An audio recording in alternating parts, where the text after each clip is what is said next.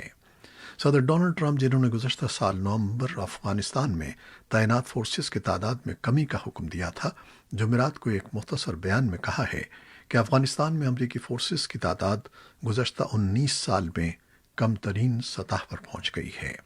تاہم صدر ٹرمپ نے یہ واضح نہیں کیا کہ یہ تعداد کتنی ہے۔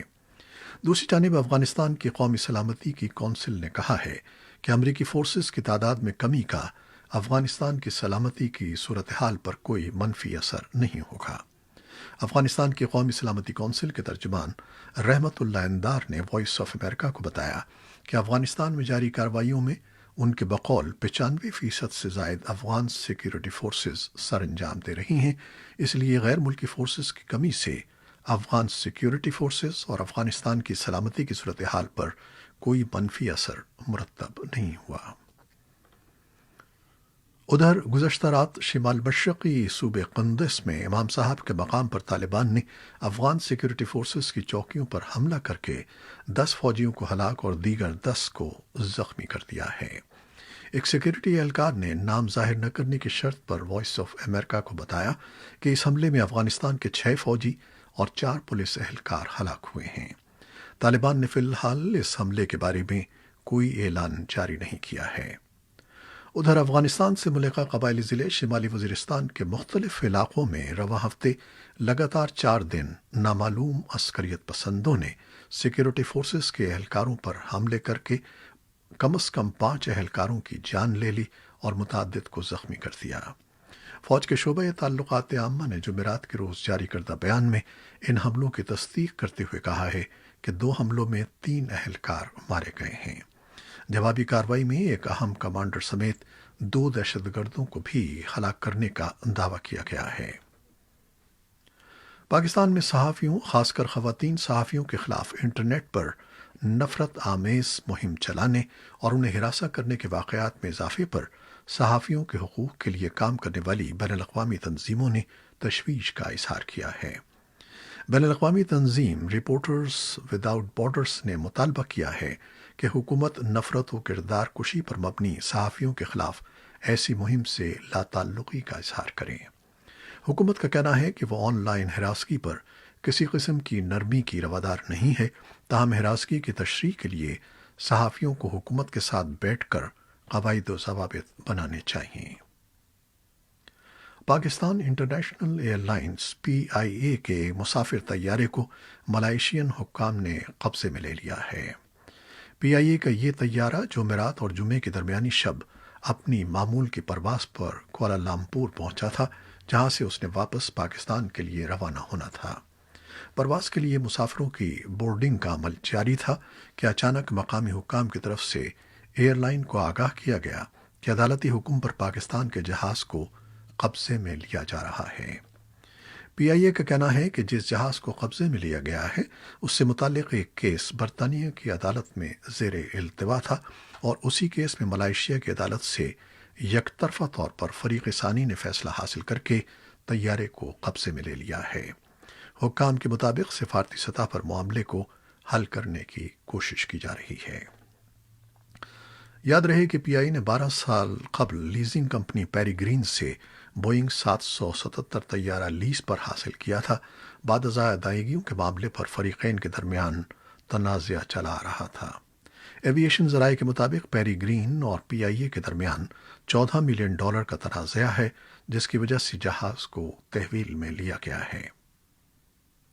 وادی کشمیر کو بھارت سے ملانے والی 260 کلومیٹر طویل سری نگر جموں شاہراہ گزشتہ کئی روز سے بند ہے، جس کے نتیجے میں سینکڑوں مال بردار اور مسافر گاڑیاں پھنس کر رہ گئی ہیں۔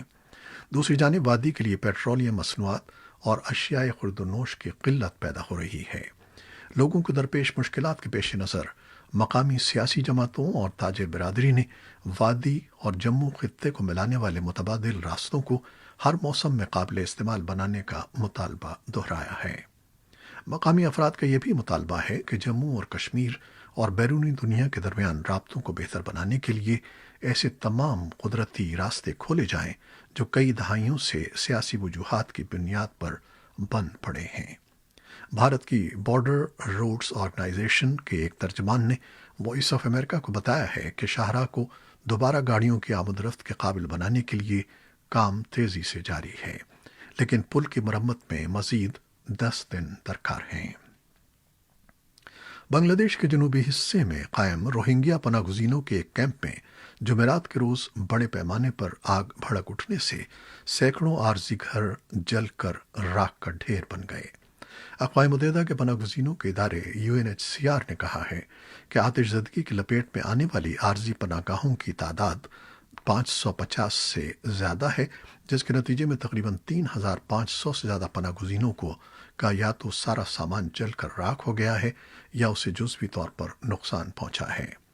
UNHCR نے کہا ہے کہ وہ متاثرہ پناہ گزینوں کو چھت، گرم کپڑے، کھانا، دوائیں اور پناہ گاہیں بنانے کا سامان فراہم کر رہے ہیں۔ یہ کیمپ کوکسز بازار ضلع میں میانمار کی سرحد کے قریب واقع ہے۔ سیکورٹی حکام مقامی اداروں کے ساتھ مل کر آتش زدگی کی وجہ معلوم کرنے کی کوشش کر رہے ہیں۔ اور اب کورونا وائرس سے متعلق کچھ خبریں۔ پاکستان میں کورونا وائرس کے شکار مزید 45 مریض دم توڑ گئے ہیں، جس سے بعد ملک میں عالمی وبا سے ہلاکتوں کی کل تعداد 10,863 ہو گئی ہے۔ سرکاری اعداد و شمار کے مطابق گزشتہ 24 گھنٹوں کے دوران 40,359 افراد کے کورونا ٹیسٹ کیے گئے ہیں، جن میں سے 2,417 افراد کے ٹیسٹ مثبت آئے ہیں۔ عالمی وبا کے شکار 2,294 ایسے مریض ہیں جن کی حالت تشویشناک بتائی جاتی ہے۔ پاکستان میں 4,69,000 سے زیادہ مریض صحت یاب ہوئے ہیں اور ملک میں اب تک 72,84,000 سے زیادہ ٹیسٹ کیے جا چکے ہیں۔ حکومت پاکستان نے کورونا وائرس کی شرح کو مد نظر رکھتے ہوئے ملک بھر میں 18 جنوری سے تعلیمی ادارے کھولنے کا اعلان کیا ہے۔ National command and operation centre کے ایک اجلاس میں فیصلہ کیا گیا ہے کہ 18 جنوری سن 2021 سے 9، 10، 11ویں اور 12ویں جماعتوں میں درس و تدریس کا سلسلہ دوبارہ شروع ہو جائے گا، جبکہ پہلی جماعت سے 8ویں جماعت تک تعلیمی سرگرمیاں 1 فروری سن 2021 سے شروع ہوں گی۔ ماہرین صحت کے مطابق بازاروں کی نسبت تعلیمی اداروں میں کورونا قواعد و ضوابط پر عمل درآمد کرانا نسبتاً آسان ہے۔ جان ہاپکنز یونیورسٹی کے اعداد و شمار کے مطابق اس وقت دنیا میں کورونا وائرس سے متاثرہ افراد کی تعداد 9,30,00,000 تک پہنچ چکی ہے، جبکہ اس سے 20 لاکھ افراد جان سے ہاتھ دھو بیٹھے ہیں۔ امریکہ 2,30,00,000 کورونا مریضوں اور لگ بھگ 4 لاکھ اموات کے ساتھ بدستور سر فہرست ہے، جبکہ اطلاعات کے مطابق ویکسین کی مانگ میں مسلسل اضافہ ہو رہا ہے۔ بتایا جاتا ہے کہ بہت سے ہسپتالوں میں ویکسین کی کمی کا سامنا ہے اور بعض مقامات پر ویکسین کی دستیابی کے لیے موجود ٹیکنالوجی کریش کر گئی ہے۔ جان ہاپکنز یونیورسٹی کے مطابق جاپان میں گزشتہ ماہ کے دوران کووڈ-19 سے متاثرہ افراد کی تعداد میں شدت سے اضافہ ہوا ہے اور اب جاپان میں کورونا مریضوں کی تعداد 3,10,000 تک پہنچ گئی ہے۔ جرمنی کے ڈیزیزز کنٹرول کی ایجنسی کے سربراہ نے کہا ہے کہ ملک میں نافذ لاک ڈاؤن کے قواعد میں کئی خامیاں ہیں۔ ان کا یہ بیان ایک ایسے موقع پر آیا ہے جب جرمنی میں وبا سے اموات کی شرح میں اضافہ ہو رہا ہے اور یومیہ اموات کی ریکارڈ تعداد سامنے آ رہی ہے۔ برازیل کی ریاست ایمیزوناس کو آکسیجن کی شدت کی کمی کا سامنا ہے، جس کی وجہ سے ہسپتالوں میں موجود کورونا وائرس کے مریض دم گھٹنے سے ہلاک ہو رہے ہیں۔ بین الاقوامی نگراں گروپوں کے مطابق شام کے شمالی حصے میں مبینہ طور پر اسرائیل کے فضائی حملوں کے ایک سلسلے میں کم از کم 57 افراد ہلاک ہو گئے ہیں، ان میں سے بیشتر جنگجو ہیں۔ ان حملوں کا ہدف مبینہ طور پر ایران کے ہتھیاروں کے گودام اور جنگجو تھے۔ انڈونیشیا میں 6.2 شدت کے زلزلے اور اس کے بعد آنے والے آفٹر شاکس کے باعث مختلف واقعات میں 35 افراد ہلاک اور سینکڑوں زخمی ہو گئے ہیں۔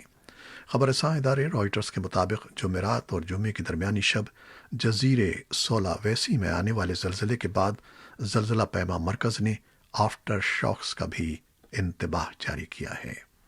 یہ تھیں وہ خبریں جو فیس بک لائیو پر ہم نے آپ کے لیے پیش کی۔ ہماری ویب سائٹ اور یوٹیوب پر یہ بلیٹن پوسٹ کر دیا جاتا ہے، جسے آپ بعد میں بھی دیکھ سکتے ہیں۔ خالد حمید کو اب اجازت دیجیے گا۔ اللہ حافظ۔